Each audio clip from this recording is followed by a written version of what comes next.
Today I will discuss central bank and its functions. First I will discuss definition of central bank.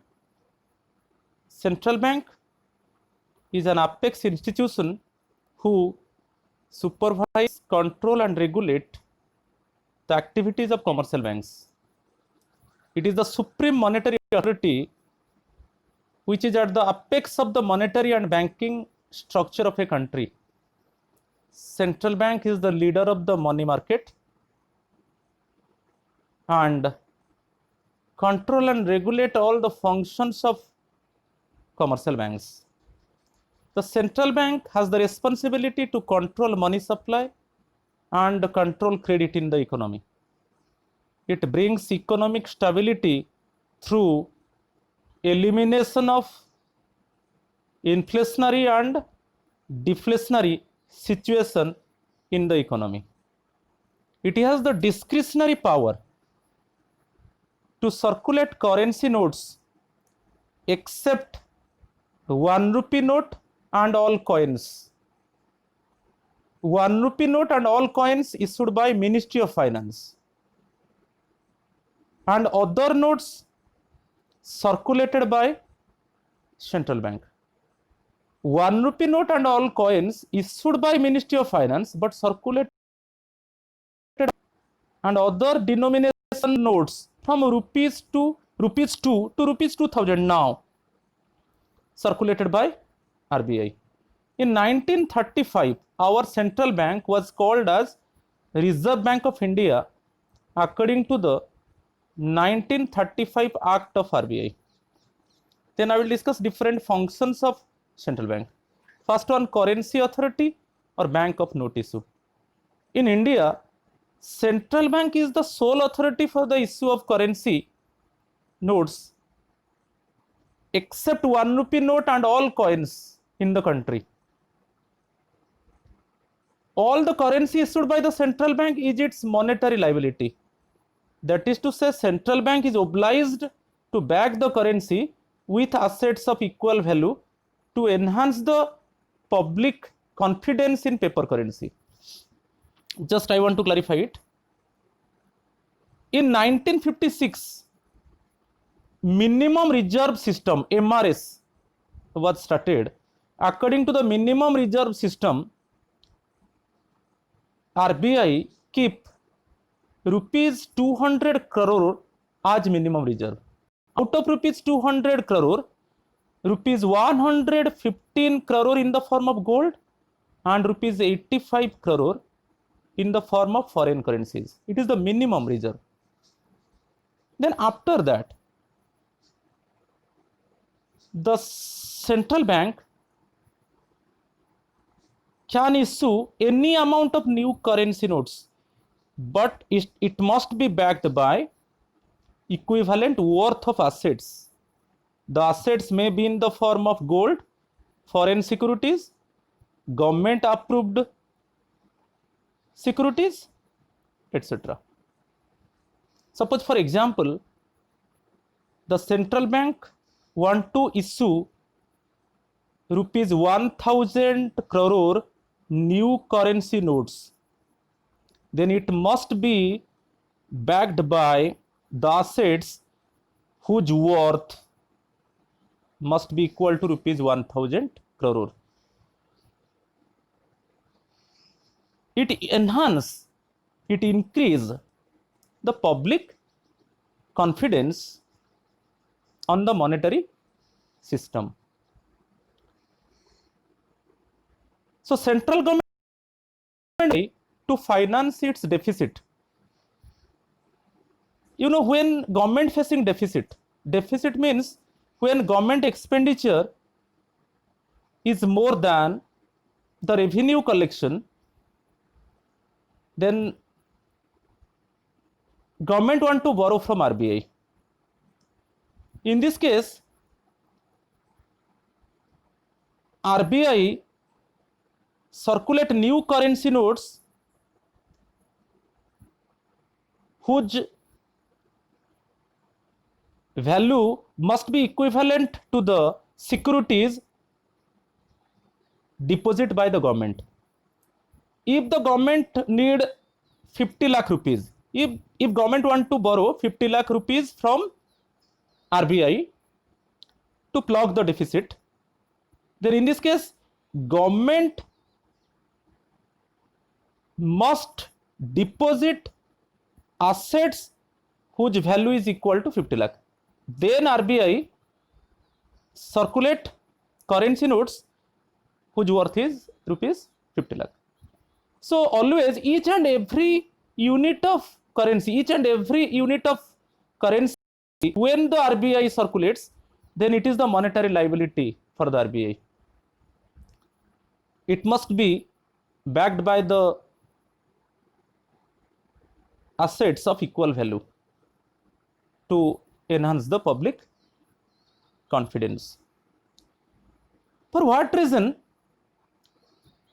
the RBI has the monopoly power to issue the currency notes? For what reason RBI is getting opportunity to issue the currency notes? What type of advantages we have got when the RBI issue the currency notes? So the following points, just you see, it brings uniformity in the monetary system of note issue and note circulation. The central bank can exercise better control over the money supply in the country. It increases public confidence in the monetary system of the country. Monetary management of the paper currency becomes easier. Granting of monopoly right of note issue to the central bank avoids the political interference in the matter of note issue. It enables the central bank to exercise control over the creation of credit by the commercial banks. Just try to remember these points. So RBI has the discretionary power to circulate currency notes. So there is no political interference. RBI control credit. In better manner, RBI manage the circulation of paper currency. When RBI circulate currency notes, that it increases it enhances the public confidence in the economy. So these are the advantages we have got due to the issuing authority of the RBI. In 1956, the RBI adopted the minimum reserve system of note issue. Already I have discussed. Printing of currency notes in India is done on the basis of minimum reserve system. According to this system, the RBI has to maintain assets of at least rupees 200 crore. The rupees 115 crore should be in the form of gold, and rest rupees 85 crore should be in the form of foreign currencies. So just you remember the minimum reserve. It is rupees 200 crore. Always RBI keep the maintain the minimum reserve. Then after maintaining the minimum reserve, RBI can print any number of currency notes, but it must be backed with equivalent worth of assets. The assets may be in the form of foreign currencies, gold, and government bonds or government approved securities. So just you remember. The design, form and material of the notes issued by the RBI should have the approval of the central government. What would be the design of the note? What would be the form of the notes? What type of material should be used to prepare the notes? It must be decided by the government. The government approval is required. It is not the wish of RBI. It is not the decision of the RBI directly to detect the design, form and material. The RBI must consult with the central government. Then the central government is empowered to demonetize any series of the notes issued by the RBI. You know that demonetization happened on November 8, 2016. Some notes like rupees 500 and rupees 1000 notes scrapped by the government. And again, it is replaced by rupees 500 note and rupees 2000 note. So government has power to replace old notes by the new notes. It is the demonetization. Okay. The Ministry of Finance issued 1 rupee note and all coins but it is circulated by RBI. Already I have discussed. The Ministry of Finance issued by the Ministry of Finance, but circulated by RBI. And in 1 rupee note, you can find the signature of the Secretary of Ministry of Finance. But in case of other notes from rupees 2 to any denomination, you can find the signature of RBI Governor. RBI was nationalized on January 1, 1949. The issue of currency note is under the RBI Act of 1935. Based on the economic growth of the country, RBI decides to expand the money supply. With increase in the economic growth, the amount of newly issued money increases.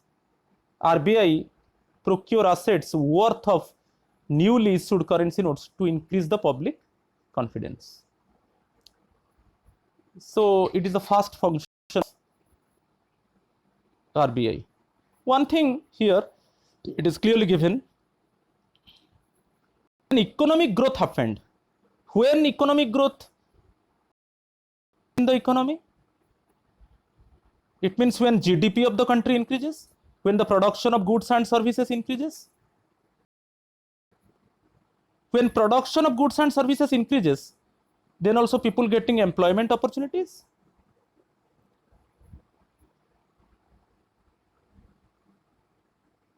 Per capita quantity of goods and services also increases. It is economic growth. So when economic growth happened, then aggregate demand on goods and services also increases, because when economic growth enhances, then more employment opportunities also generated in the economy. Economic growth means increasing of GDP. GDP is the market value of all final goods and services produced within the domestic territory of the country during an accounting year. When the production of goods and services increases, definitely people getting more employment opportunities.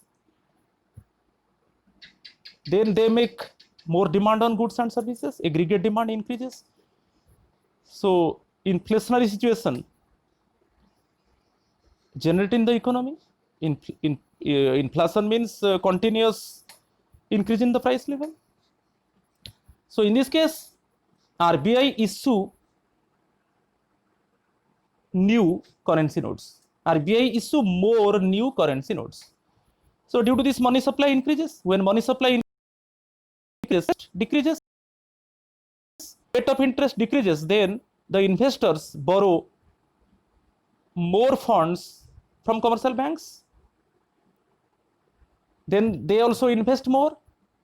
Then again, production of goods and services increases. When production of goods and services increases, then price level decreases, and it control inflationary situation. Okay. So in very elaborately, I have discussed the first function. Second one, banker to the government. What is the relation between the people and commercial banks? The same relation is established between the government and the central bank. We are having account in commercial banks, but the government has account in central bank. Okay. So RBI receives all deposits from government. It makes short-term advances to the government. Short-term advances to the government means when the government need any short-term loan, then in this case, RBI lending to the government against securities. It collect checks and drafts and deposited in the government account. It also provides foreign exchange resources to the government for repaying external debt or purchasing foreign goods or making other payments. Foreign exchange means foreign currencies except domestic currency, except rupee, other currencies except rupee, other currencies are called foreign exchange. So we know that RBI is the custodian of foreign exchange. All foreign currencies stack up or accumulate in RBI. So RBI provides foreign currencies to the government for paying external debt. External debt means government borrows from foreign governments or from World Bank or from International Monetary Fund. So RBI is the custodian of foreign exchange reserve. So it provides foreign exchange resources but foreign currencies to the government for repaying external debt. Government also purchase foreign goods. Suppose for example, government purchase some defense materials from foreign countries. Then the government make payment in their currencies. So the currencies of other countries accumulated in RBI. So government collect foreign exchange from RBI for making payments. Next one, same banker to the government. RBI play an agent to the government. It means on behalf of the government, the central bank collect taxes and other payments. As an agent to the government, the central bank raises loans from the public and manages public debt. I want to clarify it. On behalf of the government, the central bank selling securities to the public in open market. Selling securities to the public in open market. And in this way, central bank raises loan from the public and manages public debt of the government. It is the public debt. In this way, government borrow from public, but indirectly. On behalf of the government, central bank selling securities to the public and borrow from the public. In this way, central bank manages public debt. In this way, government borrow from public. Next one, it also represents the government in international financial institutions and conferences. Any representative of the central bank attend the conferences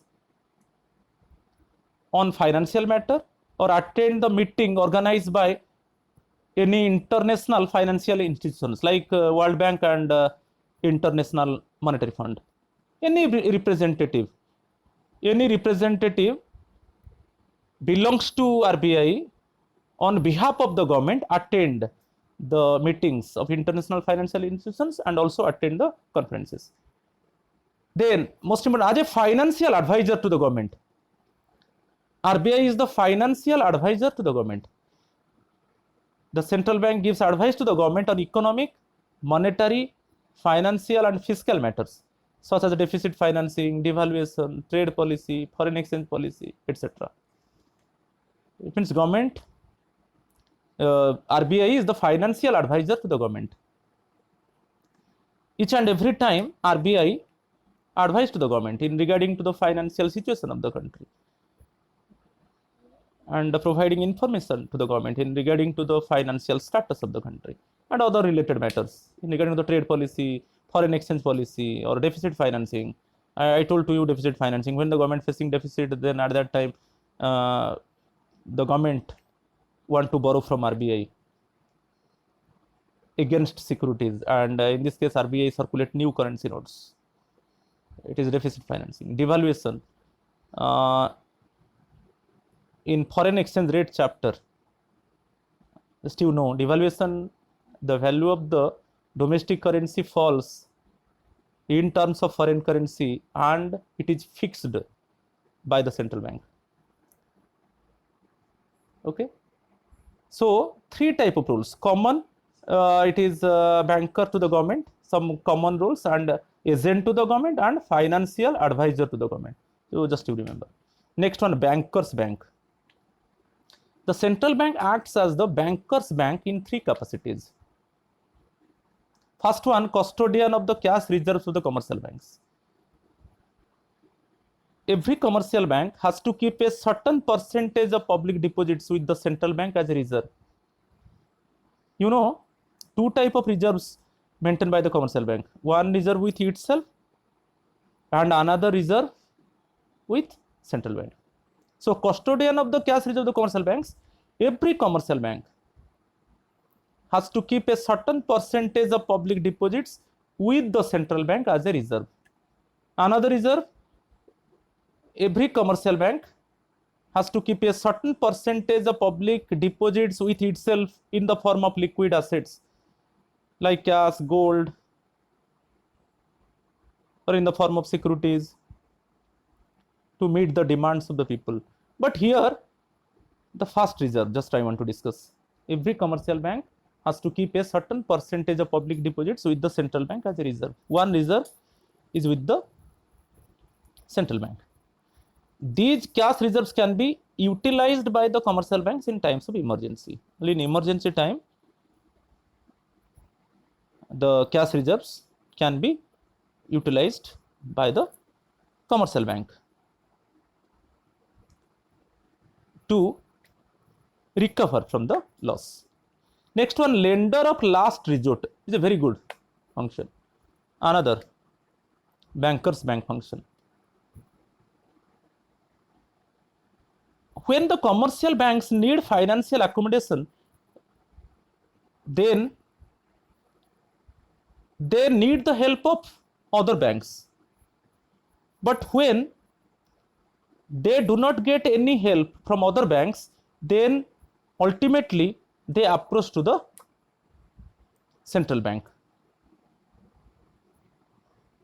Then central bank lending to them against securities. Here it is clearly given. In case the commercial banks are not able to meet their financial requirements from other sources, they can, as a last resort, approach the central bank for financial accommodation. Suppose suddenly they need a huge amount of money. That much of amount of money is not available in their treasury. So immediately they need the help of other banks. But hastily they do not get any help. Then ultimately they approach to the central bank for financial accommodation. The central bank provides financial accommodation to the commercial banks by discounting their eligible securities and exchange bills. So just I want to discuss the eligible securities and exchange bills. I want to clarify it. Suppose commercial bank want to keep a security whose market value is 1 lakh and want to borrow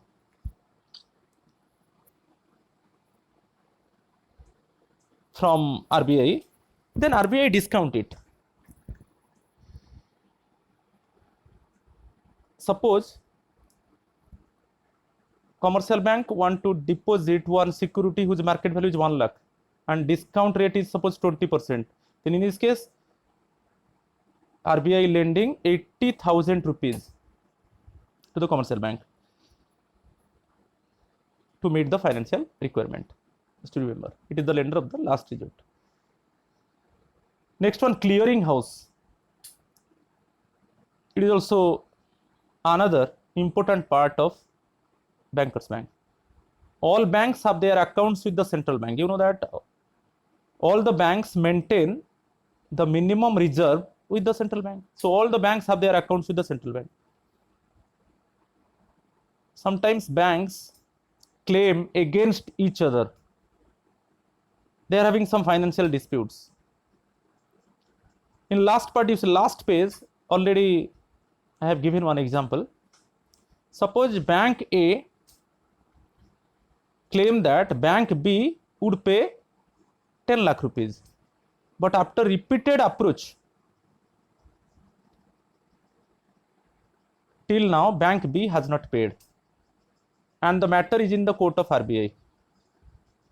So both bank A and bank B having account in central bank.